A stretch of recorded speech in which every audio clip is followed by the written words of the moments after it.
De démarrer cet après-midi. Initialement, on lui avait demandé de faire une intervention sur la question de l'évaluation des compétences, et il a élargi la réflexion avec un historique, vous voyez, qui nous replonge dans les années 80, la fin des années 80, avec les programmes de 1989. Donc, Christian, je te cède la parole. Le créneau est un petit peu plus long. Il a 45 minutes, s'il le souhaite, d'intervention. En tout, le créneau est d'1 heure pour avoir un temps de discussion avec la salle. Pour se chamailler un peu comme Christian aime les chamailleries, mais constructives. Merci Christian. Oui, alors, merci. La notion de compétence est incontournable et on est obligé de passer par là, mais en même temps, la notion de compétence n'est pas véritablement quelque chose de bien stabilisé, c'est un faux concept, et ce n'est pas étonnant que tous autant qu'on est, avec les différents rôles institutionnels qu'on a dans la salle, on ait des grosses difficultés avec cette histoire de compétences et penser que les choses se réglaient vite et qu'il suffit de mettre en place les compétences et de l'évaluation par compétences, ou plus exactement, enfin, l'approche par compétences, qu'il suffirait de faire ça pour que tout soit réglé, évidemment, c'est un leurre. Donc voilà, c'est autour de ça, si bien que je vous propose de faire d'abord un détour par la question des finalités de l'enseignement des SVT, de ce qui s'appelle maintenant les SVT, mais on va à un moment donné revenir un petit peu en arrière, si bien qu'on va retomber un peu dans les sciences naturelles, pas longtemps, rassurez-vous. Donc, mais pourquoi donc enseigner les SVT? C'est vrai, bon, il y avait un ministre il y a quelques années qui disait que vous ne voyez plus pourquoi on enseignait les mathématiques, mais pourquoi est-ce qu'ils font encore bon. Alors, et ça sera le premier point. Alors évidemment, après on retombe sur la question des compétences. Pour être compétent, mais ça veut dire quoi être compétent en SVT? Et pourquoi c'est intéressant d'être compétent en sciences de la vie et de la Terre, hein, voilà.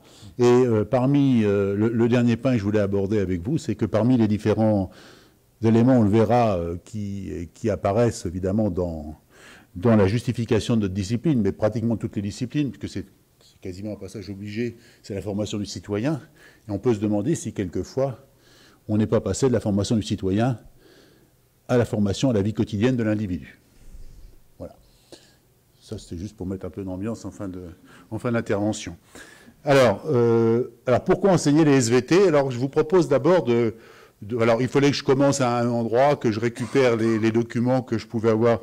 Donc, je vais surtout me centrer sur le collège, mais on pourra discuter aussi à partir de l'école, et puis je ferai des incursions sur des documents qui venaient du lycée. On verra que ça n'avait pas une grosse différence. Donc, le premier document que je vous propose, mais vous verrez qu'on montre un tout petit peu plus haut avant, ça date de 87. Alors pourquoi 87? Parce que finalement, la première fois, c'est à peu près à ce moment-là que le terme de compétence apparaît dans notre discipline, qui ne s'appelle pas encore sciences de la vie et de la Terre. Hein. Mais là, vous voyez, on est en sciences et techniques biologiques et géologiques. Hein.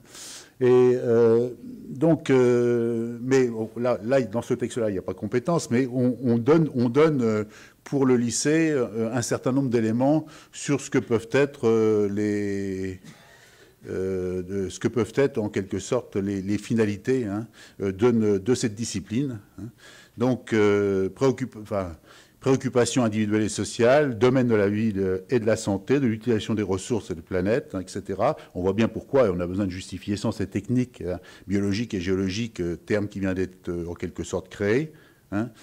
Et de l'environnement sont utiles à la formation scientifique, à la compréhension des transformations du monde contemporain et à la prise de conscience rationnelle des problèmes scientifiques et éthiques posés par l'homme et aux sociétés. Donc vous voyez un renvoi à des problèmes de société, indirectement, donc un renvoi à la formation du citoyen et notamment à sa vie et santé, mais aussi la question des ressources.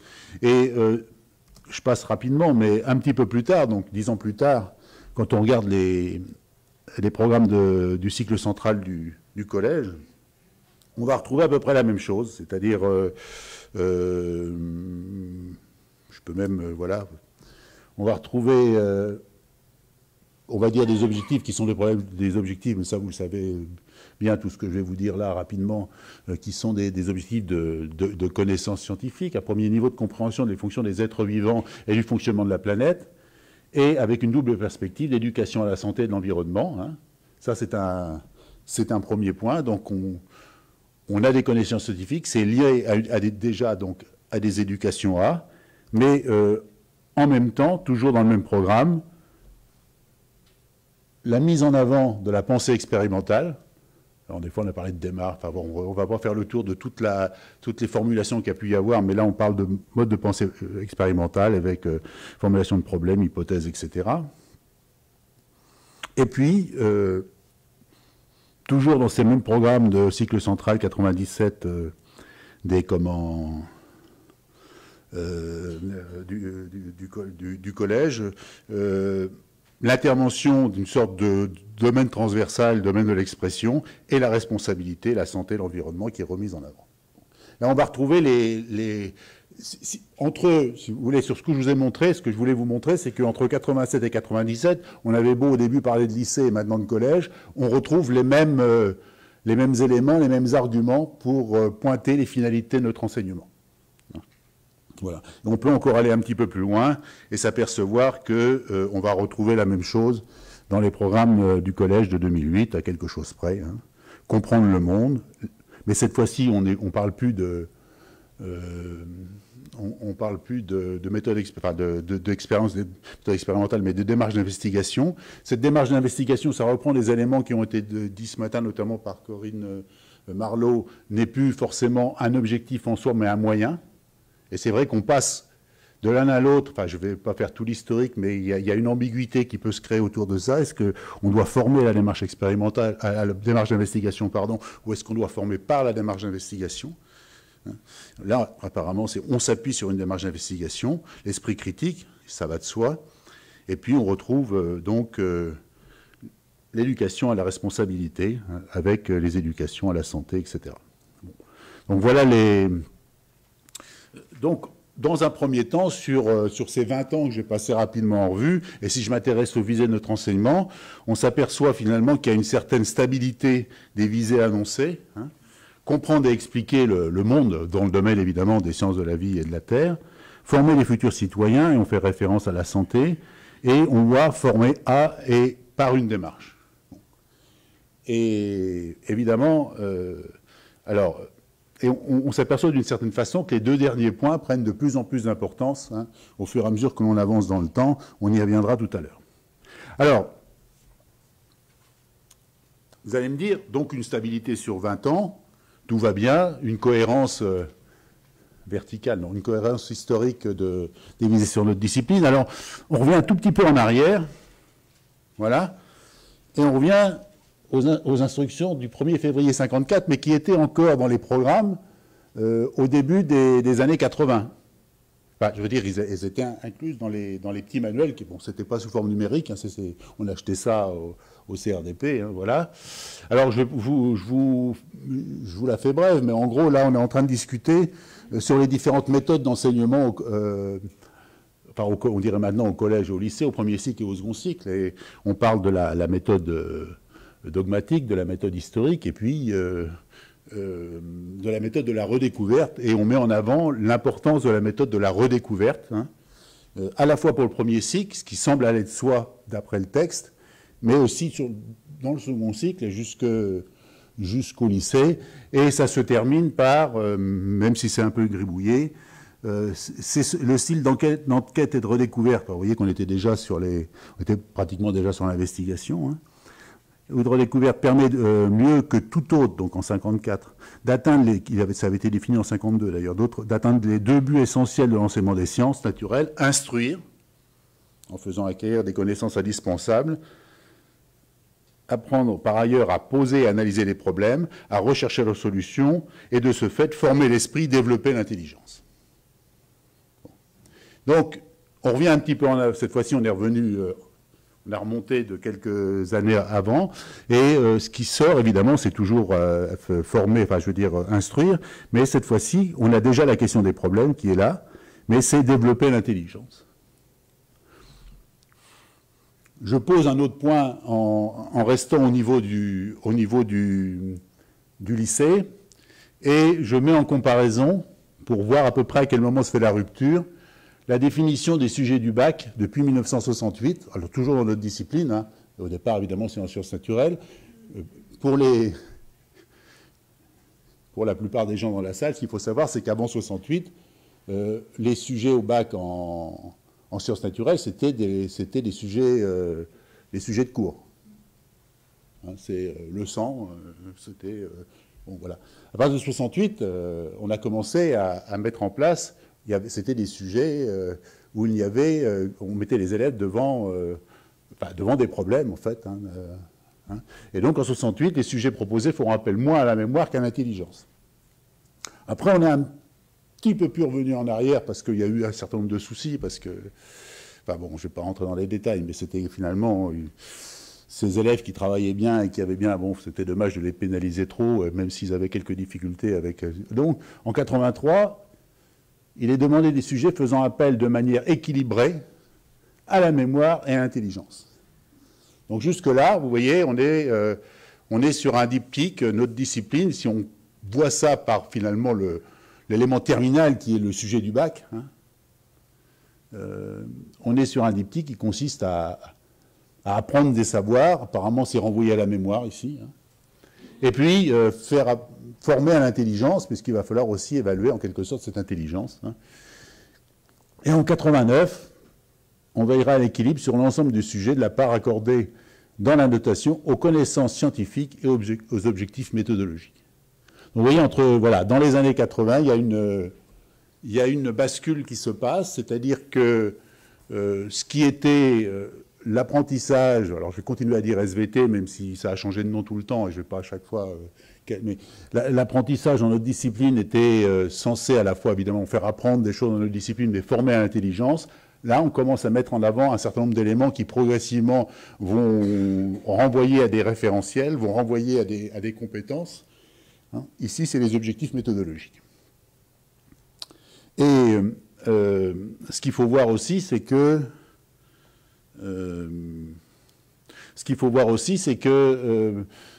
au même moment, en 89, on va en parler tout à l'heure, apparaissent les objectifs de référence au lycée, mais c'est lié aussi à un travail qui a été fait en collège sur la façon d'évaluer finalement notre discipline en collège avec justement des objectifs méthodologiques. Et il y a une sorte de mise en place progressive, et c'est là que apparaît formellement dans ces années 80 l'idée de compétence et de capacité d'ailleurs dans notre discipline. Hein.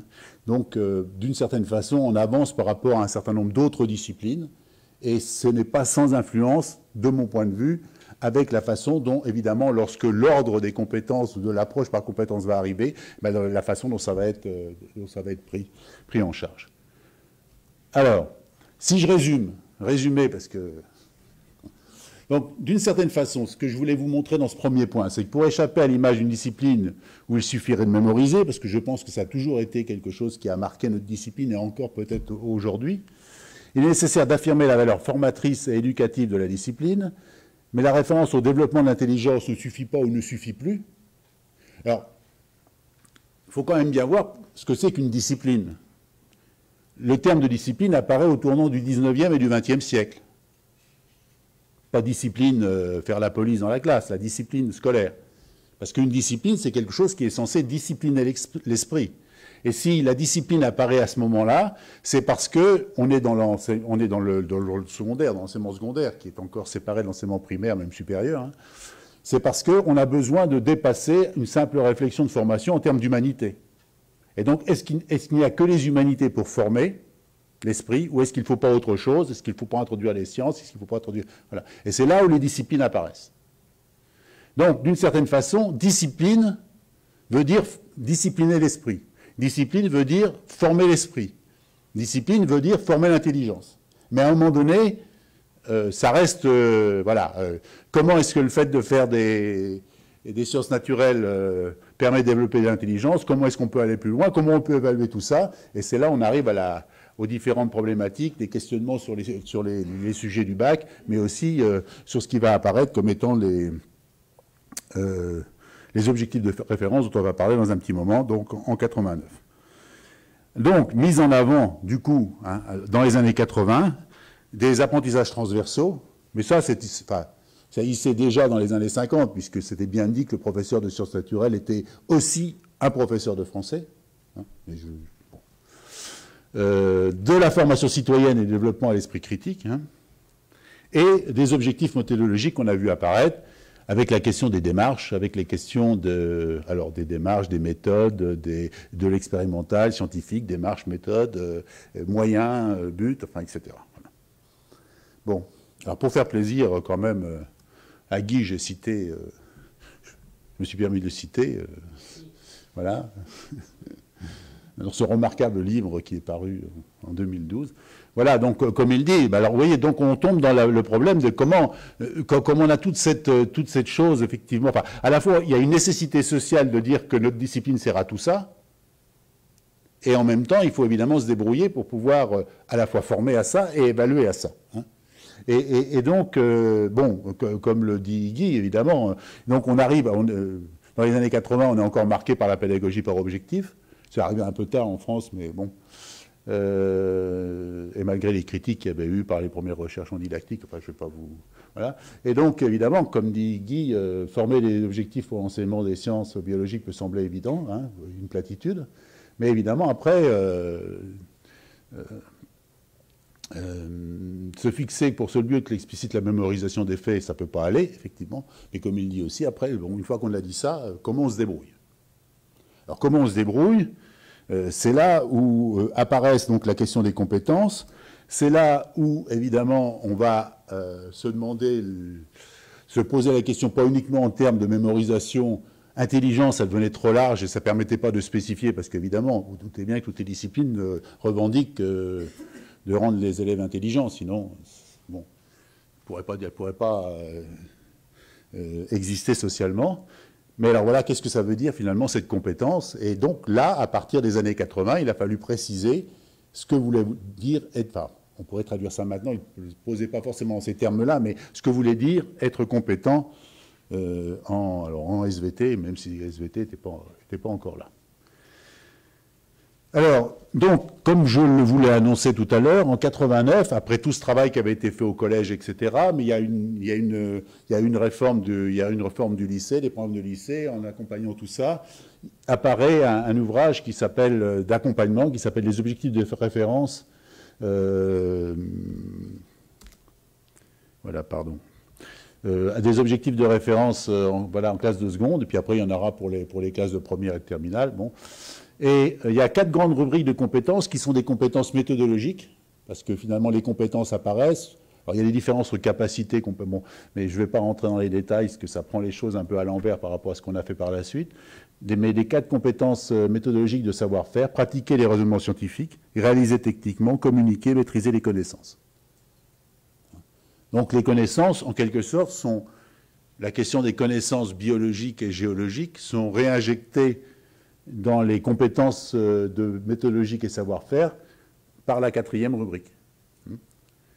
Donc vous voyez que progressivement, vous voyez, on a une discipline qui se définit par les connaissances qu'elle transmet en disant qu'elle forme, intelligence, et progressivement on va avoir une sorte d'inversion, ou plus, en tout cas la maîtrise des connaissances, où les connaissances ne seront qu'une partie de ce qui est mis en avant, c'est-à-dire la nécessité de rendre les élèves compétents sur un certain nombre de choses. Alors voilà, bon, je me doute que bon, pour ceux qui n'ont jamais rencontré les objectifs de référence, voilà, et pour les autres, c'est plutôt pour les nostalgiques, quelques mauvaises photocopies de scan de ça. Donc vous voyez comment ça se présentait. Donc il y avait les 4, je n'ai pas repris les 4, il y en a il y avait maîtriser les connaissances et pratiquer le raisonnement scientifique que j'ai repris. Et on voit saisir des capacités qui sont déclinées en compétences, saisir des informations, mettre en relation logique des informations dans un but précis, et puis il y a les compétences pour saisir des informations, choisir parmi les informations celles qui sont en relation avec un sujet donné, distinguer les données utiles, etc. Bon. Alors, ça a amené... enfin, c'est intéressant parce que déjà, la discussion qu'on a sur les compétences, elle commence là.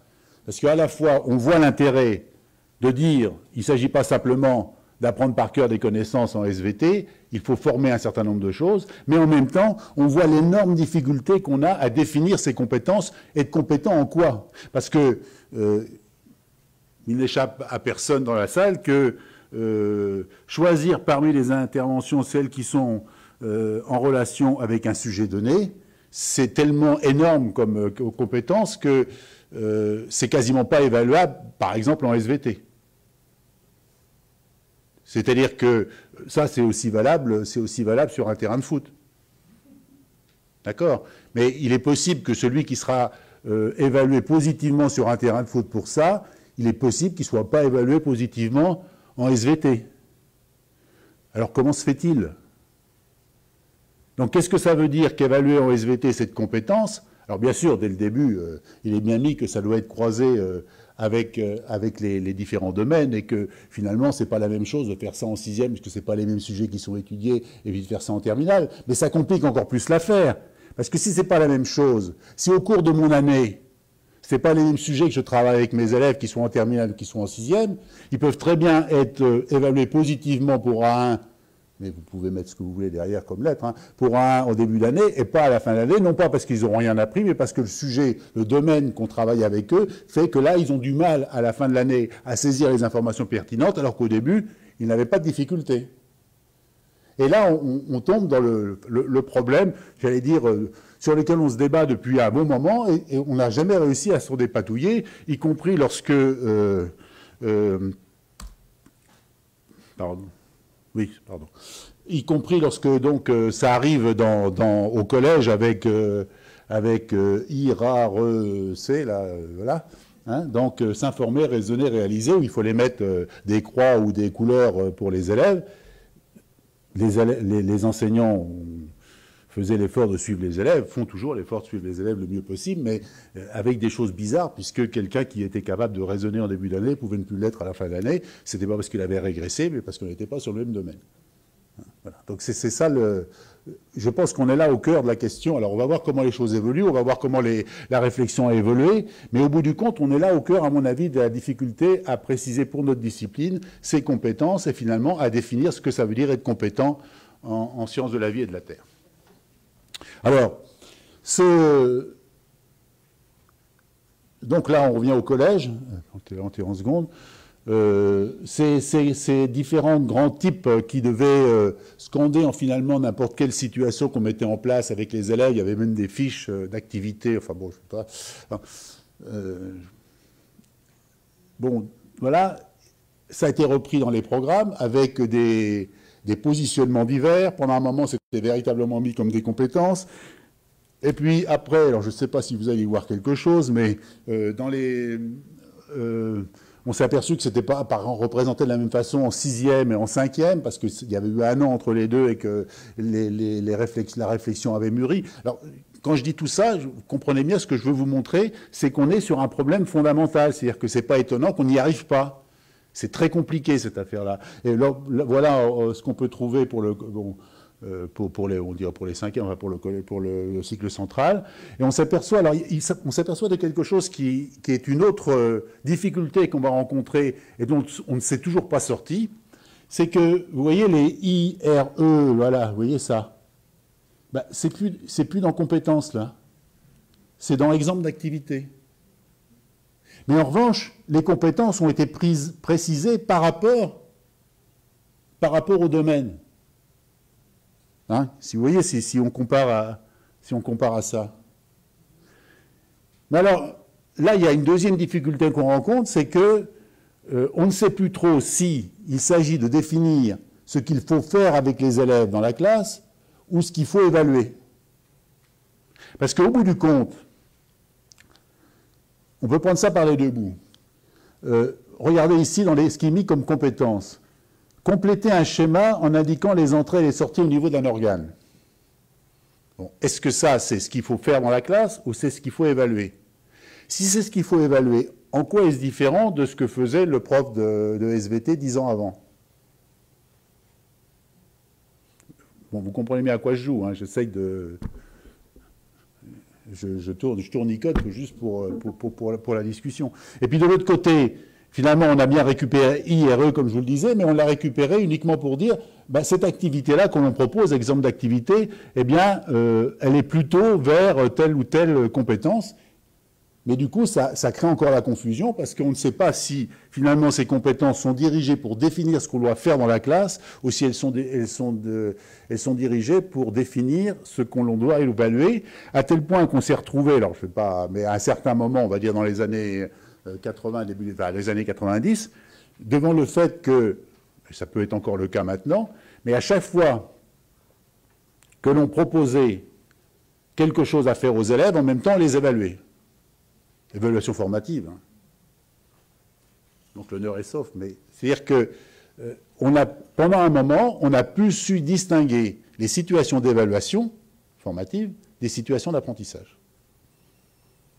Et là encore, je vous dis, c'est fondamentalement dû au problème que pose l'idée de compétence. Alors on va bon, alors après, on peut s'amuser. En 2005, c'était à peu près la même chose, sauf que on faisait le lien avec... Mais là, c'est écrit petit, mais j'ai pas pu...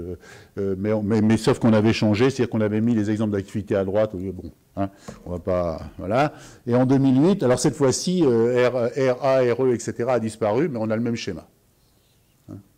Alors, j'ai appris à peu près le même domaine, mais évidemment, mais cette fois-ci, c'est des commentaires qui sont à droite, et vous avez des connaissances. Vous avez des capacités déclinées, bon, ça change un tout petit peu, mais et vous n'avez pas, enfin, bon, c'est pas le même schéma parce que vous n'avez pas des exemples d'activités, vous avez juste des commentaires proposés. Voilà, je complète encore, juste pour vous rappeler des choses que vous savez beaucoup mieux, enfin au moins aussi bien que moi. Donc c'est que tout ça, en général, est chapeauté par le fait qu'on remet en avant des objectifs éducatifs. Hein, 2008, collège. J'ai grossi les objectifs éducatifs là. Cette partie permet de construire des connaissances biologiques indispensables au développement de l'esprit critique. C'est la moindre des choses. Comportement à risque. Alors là, les risques apparaissent. Hein, sédentarité, grignotage, tabagisme. Bon, alors là, je pourrais encore dire une méchanceté. Mais bon. Si jamais les connaissances en biologie empêchaient le tabagisme, ça se saurait quand même. Hein, je veux dire, aller voir les médecins, aller voir les profs de bio, peut-être. Bon. C'était juste pour... Bon, alors, je continue. Bon, alors évidemment, j'en ai pas parlé, mais derrière, en même temps, vous voyez, alors vous avez cette évolution de la réflexion sur les compétences en SVT. Je passe vite parce que j'ai l'impression que vous savez ça aussi bien que moi. Évidemment, apparaît en même temps le socle commun des connaissances et des compétences en 2006. Là, on est en 2006, et on retombe sur des grandes capacités très générales. Hein. Savoir observer, questionner, formuler une hypothèse, les valider, argumenter, modéliser de façon élémentaire. Et là, évidemment, dès qu'on est sur des compétences générales, on se trouve sur quelque chose qui n'est pas évaluable. Et dès qu'on est sur des compétences spécifiques, on ne sait plus trop des fois, alors quand je dis on, hein, je pourrais dire les enseignants, moi, ou les formateurs d'enseignants, je ne dis pas les gens qui ont écrit ça, mais on ne sait plus trop si on est sur voilà ce qu'il faut faire dans la classe, ou voilà ce qu'il faut évaluer. Ou finalement, est-ce qu'on ne ferait pas tout en même temps, c'est-à-dire on leur fait faire et en même temps on évalue. Et là, voilà. Alors, c'est pas. On va voir tout à l'heure que c'est pas. Enfin, on va voir tout de suite que c'est pas tout à fait innocent cette affaire-là. C'est parce que c'est la notion de compétence qui pose problème. Et là, je me suis permis de citer justement la personne qu'on n'a pas pu faire venir, Bernard Rey, dans un ouvrage qui n'est pas encore tout à fait paru, mais que ça ne serait tardé, sur les ambiguïtés de la notion de compétence. Parce que, comme il le note, les compétences se formulent sous forme de l'indication d'une action. C'est une caractéristique constante de la notion de compétence. Elle est disposition à une action. Mais évaluer une disposition à une action, évidemment, tout ce qu'on peut évaluer, c'est éventuellement une action. Hein, donc c'est le problème compétence-performance. Hein. Mais ce qui frappe également, écrit-il, c'est que l'action ainsi formulée ne constitue pas la compétence, mais son résultat. Autrement dit, ce qu'elle rend possible. Voilà. Donc on est sur quelque chose. Alors au moins, une fois, quand on avait juste des textes de savoir à évaluer, hein, c'était un tout petit peu plus simple. Dès qu'on commence à se dire, il faudrait quand même qu'une discipline, en particulier ici la nôtre, serve à quelque chose d'autre, on a évidemment un certain nombre de difficultés. Et je continue avec Bernard Rey, donc, qui est un chercheur de l'Université libre de Bruxelles, qui est spécialiste de la réflexion sur les compétences. Et ça, c'est intéressant, parce que justement, je vous disais tout à l'heure que la difficulté, c'est qu'on ne savait pas si c'était ce qu'il fallait qu'on évalue, ou si c'était ce qu'on devait faire pour qu'on apprenne. Est-ce que c'est en faisant des situations lié à cette compétence qu'on devient compétent dans cette compétence. Est-ce que c'est en forgeant qu'on devient forgeron? Est-ce que c'est en compétent qu'on devient compétent? Voilà, c'est ça la question. Et voilà ce qu'il dit. L'énoncé d'une compétence n'apprend rien sur celle-ci. Il reste muet sur 3 points. Dans l'énoncé d'une compétence, on ne trouve aucune indication sur les démarches, méthodes, étapes, moyens qu'il convient de mettre en œuvre pour accomplir ce type d'action. L'énoncé de la compétence ne dit rien non plus sur le fonctionnement mental de l'individu compétent. Et a fortiori, la formulation ordinaire des compétences ne dit rien sur la manière de les faire acquérir. D'où, évidemment, c'est absolument indispensable de définir ce qu'on veut que les élèves soient capables de faire sous forme de compétences, mais ça ne nous dit pas, si on ne fait pas un travail un peu didactique, un peu poussé, et là il en faudrait, et je ne suis pas sûr qu'on ait les forces pour cela, ça ne dit pas comment il faut faire pour faire acquérir aux élèves cette compétence, et donc forcément on tombe sur c'est en compétent qu'on devient compétent, c'est en forgeant qu'on devient forgeron. Donc, d'une certaine façon, on renonce au fonctionnement même de l'école. Parce que ce qui caractérise l'école, c'est que ce qu'on fait faire aux élèves, c'est pas pour qu'ils sachent le faire. C'est parce que ce qu'on fait faire aux élèves, ça les forme. Sinon, s'il s'agit de faire à quelqu'un que ce qu'il doit être capable, qu'on doit le rendre capable de faire, on ferme l'école, et comme dirait Alain, le philosophe, on n'a qu'à le mettre entre les mains de bons professionnels, et puis c'est en forgeant qu'on devient forgeron. Donc, voilà la difficulté dans laquelle on se trouve. Donc, voilà le risque, hein, les risques d'une utilisation non critique de la notion de compétence, mais je pourrais aussi, j'aurais dû compléter par les risques d'une utilisation critique, parce que ce n'est pas parce qu'on fait une utilisation critique de la compétence qu'on trouve la solution. Je n'ai pas la solution dans ma poche. Hein. Une pensée par couple, ça c'est... Dès qu'on est embêté, on pense par couple. C'est Vallon. Je suis à Bruxelles, il faut que je dise Wallon, mais ici, il faut que je dise Vallon. Vallon l'avait dit depuis longtemps. Alors, le couple savoir contre compétence, or évidemment, on ne peut pas opposer ça. On ne peut pas être compétent sans savoir. Mais d'un autre côté, savoir sans aucune compétence derrière, ce n'est pas un savoir. Savoir, c'est une compétence. C'est une pratique théorique, hein, pour prendre... Bon. Savoir ou démarche, et là, évidemment, c'est ce qui paraissait le plus simple. Au début, on a bien vu comment ça apparaissait. À partir du moment où on a abandonné cette question de formation d'intelligence, on a fait savoir, on a fait compétences méthodologiques. Mais là, ça ne marche pas bien, puisque comment on croise les deux, puisque tout change en même temps, et qu'on ne peut jamais dire qu'une compétence méthodologique est acquise, puisqu'elle dépend complètement du domaine sur lequel elle est évidemment mise en jeu. Comme je dis à mes étudiants, prendre des informations, je pense que vos élèves auront du mal à le faire peut-être dans un microscope, mais si vous les mettez devant un jeu vidéo, ils feront ça beaucoup mieux, enfin que vous, je ne sais pas, mais que moi, c'est sûr. Donc, c'est moi qui ne suis pas compétent d'en prendre des informations. Sauf que ce n'est pas la même chose, prendre des... Enfin, voilà, etc. Je vais pas vous... Bon. Et une confusion entre situation d'apprentissage, hein, et évaluation des compétences, et donc, ce que je vous disais, en forgeant qu'on devient forgeron. Alors, je vais aller vite, parce que... alors, je reprends une dernière fois Bernard Rey, parce que quand même, comme je suis censé... Enfin, non, je ne vais pas le suppléer, mais bon... Mais ce n'est pas parce qu'il est dans le bureau d'à côté du mien que forcément, il n'y a pas d'intussusception comme ça, mais au moins il écrit des choses, donc je peux les utiliser. La notion de compétence, avons-nous vu, ne peut être sauvée dans sa légitimité que si on est capable de rendre explicite ce qui fait qu'un individu est compétent. Et ça, c'est très très intéressant. Mais ce n'est pas de la tarte. Voilà, évidemment. Alors, je termine par une dernière... un dernier point de vue. Donc on a bien vu que quand je reviens aux finalités, on a vu que en ce qui concerne les finalités de notre discipline, les SVT, la question de la formation du citoyen, comme toutes les disciplines, forcément est mise en avant, mais on voyait notamment la mise en avant du rôle qu'il pouvait y avoir dans les éducations A. Alors j'ai dit tout à l'heure une méchanceté sur l'éducation à la santé et le tabagisme, auquel je crois d'ailleurs profondément, mais c'est la même chose pour la nutrition. Hein, c'est pas parce qu'on sait... Enfin bon, bref.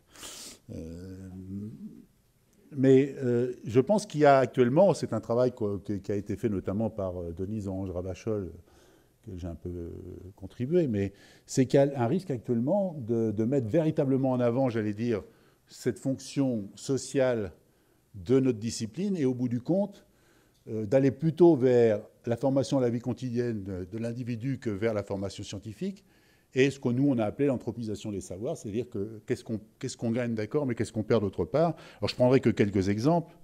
Pour l'école élémentaire, voilà, par exemple, voilà des affirmations hein, qui semblent évidentes, mais ça c'est du café du commerce.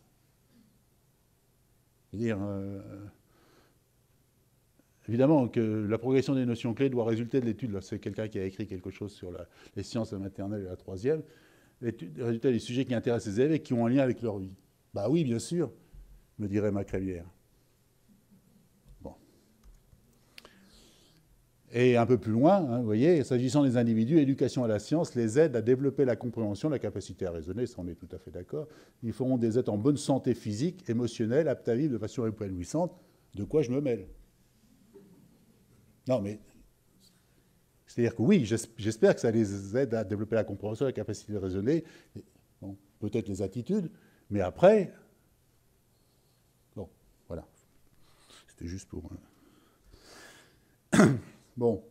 Et justement, il y a quand même une certaine tendance, il me semble-t-il, y compris donc dans notre institution, et là je reprends un extrait tiré d'un travail de Denise, mais c'était Gérard Benour qui était venu ici d'ailleurs, pas ici, mais avec PSVT, qui mettait en avant le fait que, par exemple, pour ce qui concerne l'EDD, ben, en fait, on pouvait tout à fait partir d'un problème d'EDD et, à partir de là, en gros, aborder les connaissances scientifiques. Pourquoi pas? Mais est-ce que ça doit être systématique? Est-ce que c'est pas prendre les choses... Enfin, voilà, tout ça, à mon avis, ça ne peut pas aller de soi, même si on peut trouver à chaque fois des moyens... hein, et est-ce qu'on doit forcément avoir une primauté des problèmes sociétaux sur les problèmes scientifiques? Parce que finalement, former le citoyen, c'est pas forcément former les élèves à leur vie quotidienne. Ou alors, c'est qu'on veut les mouler dans leur vie quotidienne. Ça, c'est une possibilité, hein, mais c'est peut-être pas ça.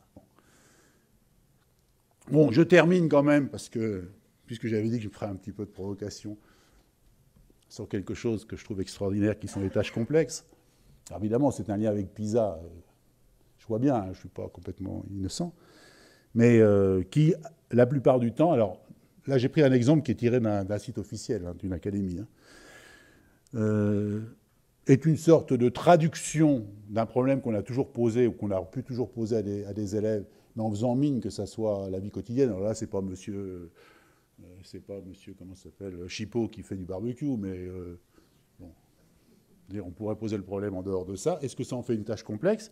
Et puis surtout, c'est qu'on ne sait pas si c'est une situation d'apprentissage ou une situation d'évaluation. On retombe sur ce problème-là. La preuve, c'est qu'il y a un barème qui est proposé. Mais alors, si c'est une situation d'évaluation, comment on forme les élèves aux tâches complexes, si tant est que ce qui est présenté là est une tâche complexe, ce dont je doute. Voilà. Donc, voilà. Donc, on retombe, hein, enfin, on a beau avancer, alors qu'on comprenne bien, hein, ce que je veux dire, c'est qu'il faut prendre à la fois au sérieux le fait qu'on ne peut pas se contenter de dire on a des élèves, on va leur apprendre des SVT. Ça ne dit rien. Donc, de ce point de vue, penser en termes de compétences est une progression tout à fait intéressante pour réfléchir et se poser la question, mais au bout du compte, qu'est-ce que je veux qu'ils soient capables de faire lorsqu'ils ont, quand ils sortent de ma classe de SVT? Ça, c'est quelque chose de fondamental. En revanche, c'est tellement compliqué comme affaire que c'est essentiel comme approche critique, mais la solution, il faut qu'on continue à y travailler, parce que sinon, en faisant attention qu'il y a des pentes glissantes, il y a des attracteurs étranges, dont j'ai parlé tout à l'heure, hein, qui est de confondre évaluation et apprentissage, qui est de confondre formation du citoyen et vie quotidienne, qui est de séparer démarche et savoir. Voilà. Hein. Donc là, il y a une véritable difficulté. Et évidemment, bon, mais là, je prêche pour ma paroisse, si je peux dire ça depuis l'ULB, c'est un peu louche, mais enfin bon, il ne m'écoute pas. Je pense que là, il y a vraiment un gros travail à faire en didactique pour arriver à clarifier tout ça. Non pas pour dire qu'il ne faut pas travailler à faire des approches par compétences. Hein, bon. Et on voit par exemple que, je terminerai vraiment là-dessus, qu'en Belgique, où finalement l'approche par compétences a été déclenchée un tout petit peu avant par rapport à la France. Le dernier référentiel qu'ils viennent de boucler, et que j'étais censé regarder, et puis je n'ai pas eu le temps encore, ils reviennent quand même, ils essayent de se détacher sur les seules compétences, quoi. Ils font revenir la question des savoirs, mais ça ne règle pas plus le problème non plus. Mais comment arriver à dire qu'est-ce que ça veut dire être compétent en SVT, qu'est-ce que finalement peut vouloir dire avoir en SVT une pratique de savoir. Et malgré le fait qu'on nous dit qu'il faut être concret, etc., j'oserais dire une pratique théorique en SVT qui fait que nos élèves vont penser autrement que ce que l'on pense dans la rue sur les sujets qui concernent les sciences de la vie et de la terre. Je vous remercie.